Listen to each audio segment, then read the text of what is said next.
Hello guys, welcome to my YouTube channel unlock tutorial. आज C++ programming series में हम एक नेक्स्ट वीडियो लेके आए हैं जिसके अंदर हम लूप कंट्रोल के बारे में स्टडी करेंगे एग्जांपल्स के through. So let's start. Control structure. तो सबसे पहले हम देखते हैं कंट्रोल स्ट्रक्चर क्या होता है। ये एक तरीका होता है जिसके थ्रू हमें ये पता चलता है कि कैसे प्रोग्राम फ्लो करेगा। किसी भी प्रोग्राम को बहुत अच्छे तरीके से समझा जा सकता है कंट्रोल स्ट्रक्चर्स को समझ करके। So next is loops. Loops क्या होते हैं? किसी भी प्रोग्राम के अंदर किसी एक स्टेटमेंट को या ग्रुप ऑफ स्टेटमेंट को मल्टीपल टाइम एग्जीक्यूट करना, वन टाइम या मल्टीपल टाइम एग्जीक्यूट करना जब तक कि एक स्पेसिफिक कंडीशन, निश्चित कंडीशन ना फुलफिल हो जाए, उसे हम बोलते हैं loops. Flow control. Flow control ये बताता है किस फ्लो के अंदर प्रोग्राम के जो स्टेटमेंट्स हैं वो सभी के सभी एग्जीक्यूट होंगे, उसे हम बोलते हैं flow control. Flow control. Flow control in a program can be classified as branching statement और iteration statement. Flow control को दो पार्ट्स में डिवाइड कर सकते हैं, ब्रांचिंग और इटरेशन स्टेटमेंट्स के द्वारा। तो ब्रांचिंग के आगे दो पार्ट होते हैं जिनको बोलते हैं कंडीशनल और अनकंडीशनल। कंडीशनल को हम सिलेक्शन भी बोलते हैं और अनकंडीशनल को हम जंप भी बोलते हैं। तो सबसे पहले हम स्टडी करेंगे ब्रांचिंग स्टेटमेंट के बारे में। ब्रांचिंग स्टेटमेंट क्या होते हैं? ब्रांचिंग स्टेटमेंट वो स्टेटमेंट होते हैं जिनका उपयोग किसी भी प्रोग्राम के कंट्रोल का एक पॉइंट से दूसरे पॉइंट तक ले जाने के लिए किया जाता है। यानी ब्रांचिंग स्टेटमेंट वो स्टेटमेंट है जिससे कंट्रोल एक पॉइंट से दूसरे पॉइंट पे ट्रांसफर हो जाता है। इसके अंदर हम सबसे पहले स्टडी करेंगे कंडीशनल ब्रांचिंग क्या होती है। इसको हम सिलेक्शन भी बोलते हैं। सिलेक्शन का मतलब सिलेक्ट करना किसी भी ऑप्शंस के अंदर से। तो कंडीशनल ब्रांचिंग के अंदर क्या होता है, जो प्रोग्राम का कंट्रोल है वो किसी भी निश्चित कंडीशन के रिजल्ट के ऊपर डिपेंड करता है। जैसे उसका रिजल्ट होगा उसी के अकॉर्डिंग जो कंट्रोल होगा वो कहीं पे शिफ्ट हो जाएगा।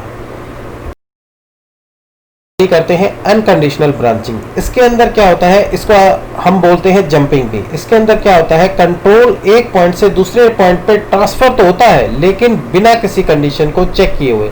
यानी ऑटोमेटिकली जब भी इनका यूज होता है, ऑटोमेटिकली जो जंप होता है वो प्रोग्राम ऑटोमेटिकली एक स्टेटमेंट से दूसरे स्टेटमेंट पे जंप कर जाता है। Next is iteration statement. Iteration का मतलब होता है बार बार, मतलब repeating the same set of instruction again and again.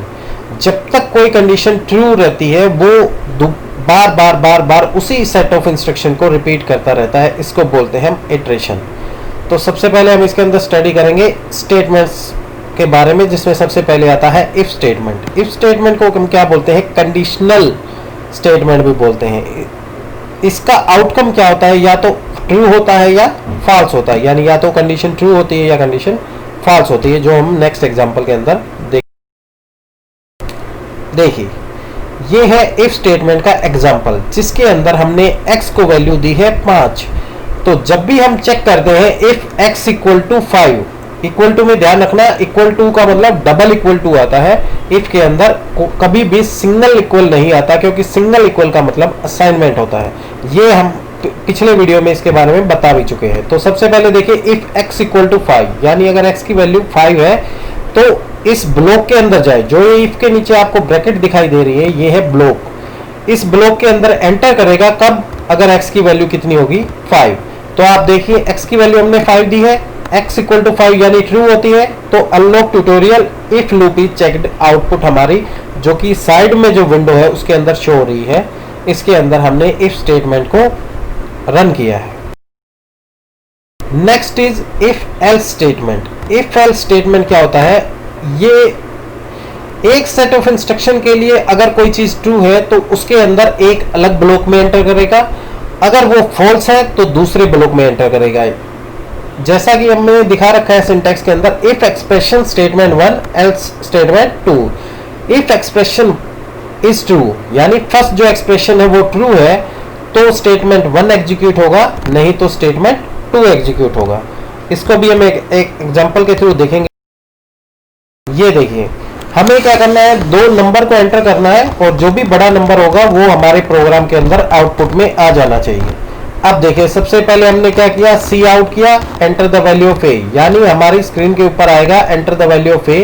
ए को इनपुट करवाया, फिर बी को इनपुट करवाया। उसके बाद देखिए हमने जैसे ही इफ ब्लॉक स्टार्ट हुआ, इफ के अंदर हमने कंडीशन चेक की, if A is less than B, अगर ए बी से छोटा है तो आउटपुट में आएगा बी इज बिग, नहीं तो आएगा ए इज बिग। आप देखिए इसकी आउटपुट भी साइड में शो की हुई है, एंटर द वैल्यू ऑफ ए की वैल्यू 34 है, बी की वैल्यू 23 है, तो लिखा आउटपुट के अंदर आ गया ए इज बिग। एक चीज ध्यान रखिए आप, सी आउट के अंदर देखिए हमने स्लैश टी का यूज किया है। टी का मतलब टैब, यानी जब भी वो वैल्यू एंटर करवाएगा हमसे, यूजर से वैल्यू जब भी इनपुट करवाएगा तो उसके अंदर एक टैब के इक्वल स्पेस देगा, जैसा कि आउटपुट में दिखाया गया है, enter the value of A. Next is switch statement. Switch statement में क्या होता है, जब एक से ज्यादा बहुत सारी कंडीशंस हो जाती हैं, इफ एल्स अगर बहुत ज़्यादा हो जाए, यानी कंडीशंस हमारे पास जो अवेलेबल है वो बहुत ज़्यादा हो जाए, तो उस केस में हम स्विच स्टेटमेंट का यूज़ करते हैं, जिसके थ्रू हम मल्टीपल ऑप्शंस के अंदर से हम पार्टिकुलर कंडीशन को सेलेक्ट कर सकते हैं। उस लूप से बाहर आने के लिए ब्रेक स्टेटमेंट का यूज होता है। आप स्विच स्टेटमेंट का जनरल जो एक्सप्रेशन है आप वो देखिए, जिसके अंदर दिखाया गया है स्विच एक्सप्रेशन और केस 1, केस 2 एंड डिफॉल्ट। इसके अंदर क्या दिखाया गया है, अगर एक्सप्रेशन की कंडीशन के अंदर एक्सप्रेशन जो भी है वो इंटीजर वैल्यू होती है, स्विच के अंदर जो एक्सप्रेशन मेंशन है वो एक इंटीजर वैल्यू होती है, तो जो भी वैल्यू एंटर करेंगे उसके अकॉर्डिंग वो केस सिलेक्ट करेगा, और जब भी कोई केस सिलेक्ट होगा उसके बाद वो स्टेटमेंट एग्जीक्यूट होगा। उसके बाद जो ब्रेक स्टेटमेंट है वो उसको लूप से बाहर ले आएगा। अगर इनमें से कोई भी केस नहीं आता है, उस केस में डिफॉल्ट लूप को सिलेक्ट करेगा और स्टेटमेंट 3 एग्जीक्यूट होगा, जो भी उसके अंदर मेंशन है। तो स्विच का यूज क्या होता है, जब बहुत सारे इफ एल्स आ जाए तो उनको यूज करना बड़ा मुश्किल हो जाता है, प्रोग्राम की रीडेबिलिटी नहीं बनती, तो उस केस में हम स्विच स्टेटमेंट का यूज करते हैं। ये देखिए, ये एक एग्जांपल है स्विच स्टेटमेंट का, जिसके अंदर हमने इंटीजर i को डिक्लेयर किया, उसके बाद उसकी वैल्यू को एंटर करते हैं, फिर उसके बाद हमने अलग अलग केस बनाए हैं, केस 1, केस 2, केस 3 और लास्ट के अंदर हमने बनाया है डिफॉल्ट केस। यानी अगर i की वैल्यू 1 हुई तो यू आर इन केस 1, 2 हुई तो 2 केस में है, और अगर इनमें से कोई भी नहीं होती है, 1, 2, 3 में से कोई भी नहीं होती है, तो you are in default case. ये आपके अंदर प्रोग्राम की आउटपुट में मैसेज आएगा।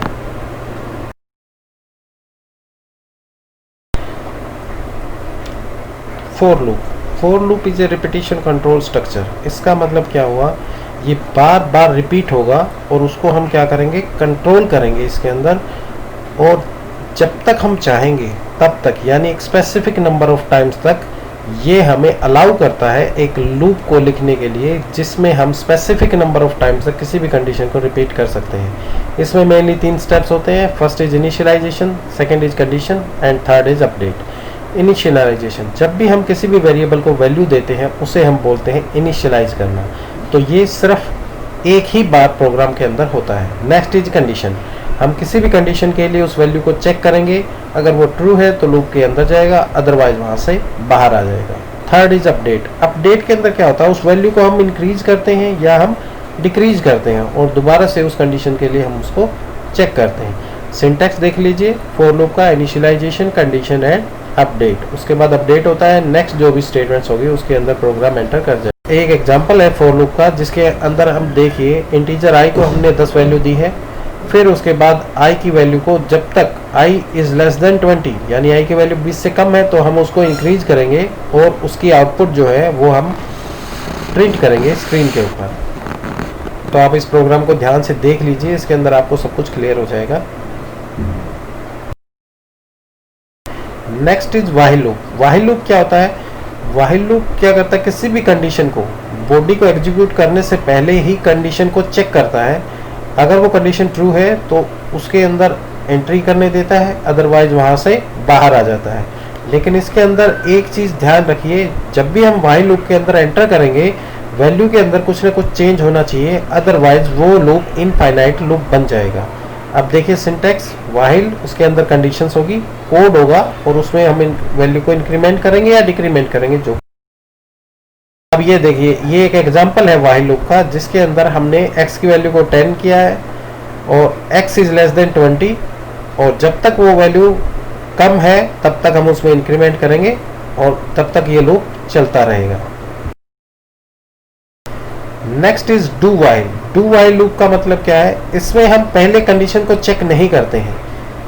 इसके अंदर हम पहले डू के अंदर जो भी स्टेटमेंट्स हैं उनको एग्जीक्यूट करते हैं, फिर उसके बाद एंड में जाके हम वाइल कंडीशन को चेक करते हैं। लेकिन एक ध्यान रखिएगा, यहाँ पे जो वाइल लिखेंगे हम, यानी डू वाइल लूप के अंदर वाइल में जो कंडीशन चेक होगी उसके एंड में हम सेमीकोलन का यूज करेंगे। ये कंटिन्यूसली चलता रहेगा जब तक कि कंडीशन फॉल्स ना हो जाए। तो इसका सिंटैक्स देख लीजिए, डू के अंदर स्टेटमेंट चलेंगे और फिर हम वाइल कंडीशंस के लिए इसको चेक करेंगे। ये एक एग्जांपल है डू वाइल लूप का, जिसके अंदर x की वैल्यू को 10 किया है, सेम उसको प्रिंट किया है, फिर हमने वैल्यू को चेक किया है। अदरवाइज वो लूप जो है कीप ऑन रिपीटिंग, यानी दोबारा दोबारा डू के अंदर एंटर करेगा जब तक ये कंडीशन ट्रू ना हो जाए।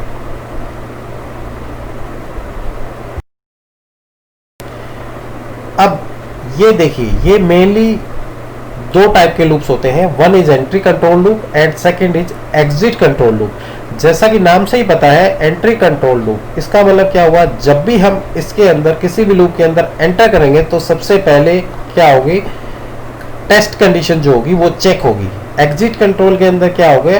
जो कंडीशन है वो चेक होगी लेकिन एग्जिट के टाइम पे, ठीक है। अब ये देखिए, अगर टेस्ट की कंडीशन फॉल्स होगी तो एक बार भी लूप की बॉडी एग्जीक्यूट नहीं होगी एंट्री कंट्रोल लूप में। लेकिन एग्जिट कंट्रोल लूप के अंदर अगर कंडीशन फॉल्स भी है तो भी लूप एक बार तो एग्जीक्यूट होगा ही होगा। थर्ड, आप डिफरेंस देखिए, इसके अंदर एग्जांपल जो है वो है फॉर लूप का और व्हाइल लूप का, जिसके अंदर एंट्री को ही हमने कंट्रोल किया है। एग्जिट कंट्रोल लूप के अंदर एग्जांपल है डू व्हाइल लूप का, जिसमें डू के अंदर जो स्टेटमेंट है वो एग्जीक्यूट होंगे, व्हाइल कंडीशन को लास्ट में चेक किया जाएगा। फोर्थ, ये एंट्री कंट्रोल लूप उस कंडीशन में जरूरी है जब हमें एक टाइम भी लूप को एग्जीक्यूट नहीं कराना होता। लेकिन एग्जिट कंट्रोल लूप के अंदर क्या होता है? कंडीशन एक बार एग्जीक्यूट करना कंडीशन को मैंडेटरी होता है, तो उस टाइम हम यूज करते हैं एग्जिट कंट्रोल लूप। तो these are mainly 4 differences between entry control loop and exit control loop. Thanks for watching my video. अगर वीडियो सही लगा तो लाइक, शेयर एंड सब्सक्राइब। अगर आपको कोई डाउट है किसी चीज को रिलेटेड तो आप कमेंट सेक्शन में लिख सकते हैं।